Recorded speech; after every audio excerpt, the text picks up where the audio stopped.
Have you ever had that sinking feeling in a relationship? The sense that no matter what you do, it's never quite enough? You give more, she pulls further away. You try to explain yourself, suddenly you're the bad guy. You set a boundary, and you're punished with silence. That cycle isn't random. It's not just bad luck in dating, it's a pattern, a psychological system of manipulation that's been refined over time. And once you're caught in it, you start doubting yourself more than you doubt her. And the cost? Your peace of mind, your self-respect, sometimes even your entire sense of identity. But here's the truth. Once you learn how these tactics work, you'll never see relationships the same way again. You'll spot the red flags early, you'll understand what's being done, and you'll finally be able to take your power back. So today, I'm going to reveal 10 of the most common manipulation tactics women use to control men, and more importantly, the counter moves that keep you in control. This isn't about hating women. It's not about cynicism or bitterness. It's about awareness. Because only when you see clearly can you choose wisely. Let's dive in. Tactic 1. The guilt trip. We've all felt it. You make a decision. Maybe you can't go to her family dinner because of work. Instead of understanding, she says, "Well, if you really cared, you'd be there." And just like that, you're no longer a responsible man, honoring commitments. You're suddenly cast as cold, neglectful, selfish. The guilt trip works because it hijacks a man's natural instinct to be the good guy. Many of us grew up in families where guilt was used as a parenting tool. Maybe a parent made you feel bad for disappointing them, even when it wasn't your fault. Over time, that wires you to surrender at the first sting of guilt. But here's the truth. Guilt isn't love. It's leverage. Real love doesn't demand you sacrifice your integrity to prove you care. The counter move? Calmly hold your decision without apology. You don't over-explain. You don't beg. You don't argue. You stay rooted in truth. Your boundary is valid. And when you refuse to bend under guilt, you cut the strings of the puppet show. Tactic 2. Withholding affection. This one is subtle but powerful. Instead of yelling or criticizing, she simply goes cold. Closeness and intimacy become conditional. Rewards you get when you comply. Punishments withheld when you resist. Maybe you said no to something unreasonable. Suddenly she's distant. No warmth. No intimacy. No kindness. And because men are wired to crave affection, you start questioning yourself. Maybe I should just give in to get her back. Here's the problem. The more you chase her approval, the tighter her grip becomes. Affection that disappears. Every time you stand, your ground isn't real. It's not love. It's currency. The counter move? Recognition. See the game for what it is. Love doesn't vanish the moment you set a boundary. Refuse to negotiate for scraps of affection. A healthy woman offers warmth freely. A manipulator uses it as a leash. Tactic 3. Love bombing. This one feels incredible at first. She showers you with praise, endless texts, constant attention. She tells you you're the one she's been waiting for. It feels like a dream. But that intensity isn't love. It's strategy. The goal is to flood you with dopamine so quickly that your guard drops. By the time she starts making demands, you're already hooked on the high. Think about it. If someone offered you a drug that made you feel amazing, you'd crave it again and again. That's exactly what love bombing does. The rush becomes addictive, and when it's taken away, you'll do almost anything to get it back. The counter move? Slow down. Real connection builds over time, not in a whirlwind of fireworks. If it burns too hot, too fast. It's usually a setup. Tactic 4. Playing the victim. This is one of the most disarming tactics. Suddenly, no matter what actually happened, you're the villain. She cheats, but tells you it's because you were distant. She lashes out, then claims you made her feel unsafe. Now you're not just defending yourself, you're carrying her guilt, too. Why does this work? Because men are wired to fix, to protect, to provide. If you grew up in a household where you had to shoulder blame to keep the peace, this tactic hooks deep. You start defending her instead of defending yourself. But here's the truth. Her wounds are hers. Her mistakes are hers. Taking responsibility for them doesn't heal her. It only destroys you. The counter move? Refuse to carry blame that isn't yours. You can have compassion without surrendering accountability.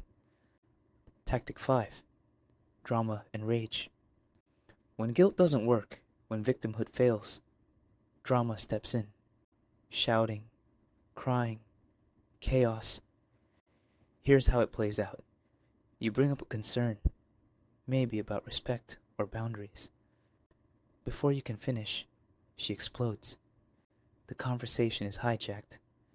The issue is buried under a storm, and in that storm, you cave, just to restore peace. That's the strategy. To make standing your ground so uncomfortable that you'd rather fold than fight. The counter move? Don't take the bait. Stay calm. Keep your voice steady. Address the point without getting dragged into the theatrics. Drama thrives on reaction. When you stop feeding it, the control collapses. Tactic 6. The silent treatment. This tactic doesn't shout. It whispers by saying nothing. She withdraws attention, affection, even communication. Not because she needs space, but because she wants to punish you. The message is clear. You'll only get me back when you bend. And it works because it stirs primal fear. Many men grew up with parents who withheld affection as punishment. That wound gets ripped open and you panic. But silence isn't always manipulation. Sometimes people do need space. The difference? Real space heals. Manipulative silence starves. The counter move? Refuse to chase. Respect genuine space, but don't beg or bargain for her words. A healthy woman communicates. A manipulator hides behind silence. Tactic 7. Gaslighting. This one is psychological warfare. She denies what you saw, twists what you heard, rewrites what actually happened. Suddenly you're asking yourself, am I losing it? Gaslighting destabilizes your confidence. If you don't trust your own eyes and ears, you'll depend on her version of reality. That's the goal. The counter move? Trust yourself. Check facts if you need to, but don't debate endlessly. A healthy relationship is built on shared reality, not denial. Tactic 8. Moving the goalposts. At first, it seems like she just wants more effort, more calls, more attention, more commitment. But every time you meet the demand, the finish line moves. You text more, now it's too much. You call more, now it's not enough. It's not about love. It's about control. Why does it work? Because men are problem solvers. You assume if you try harder, you'll finally get it right. But you never will. That's the design. The counter move. Recognize the game early. If the rules always change, it's not you. It's her. Tactic 9. Overhelpfulness. This one hides under the mask of care. She organizes your schedule, makes decisions for you, controls your time, all under the banner of helping. At first it feels flattering, but slowly you feel suffocated. You're not being loved. You're being managed. The counter move? Draw the line. Accept genuine help, but stay the authority over your life. If her help takes your independence.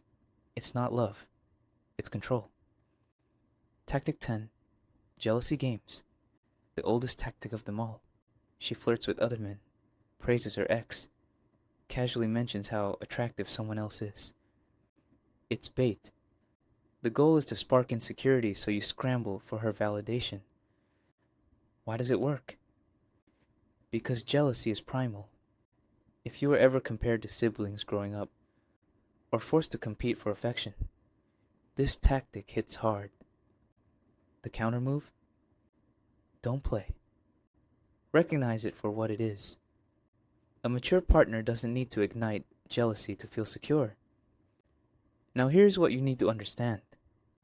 All of these tactics, from guilt to jealousy, share the same goal: control.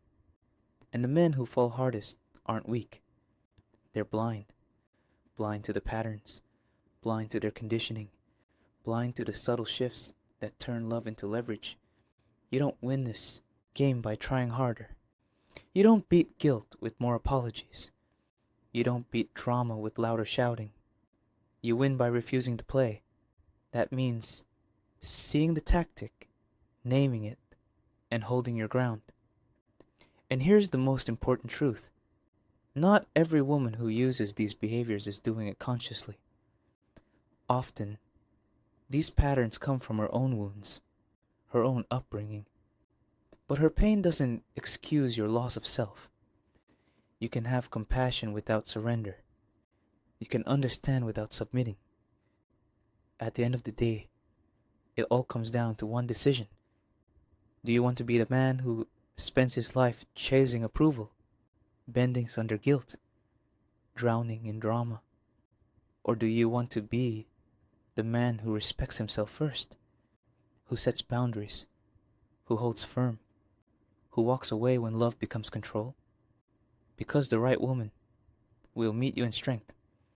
She won't need tricks to hold you. And the wrong woman, she'll test, push, and break your limits until you decide you've had enough. The choice is yours.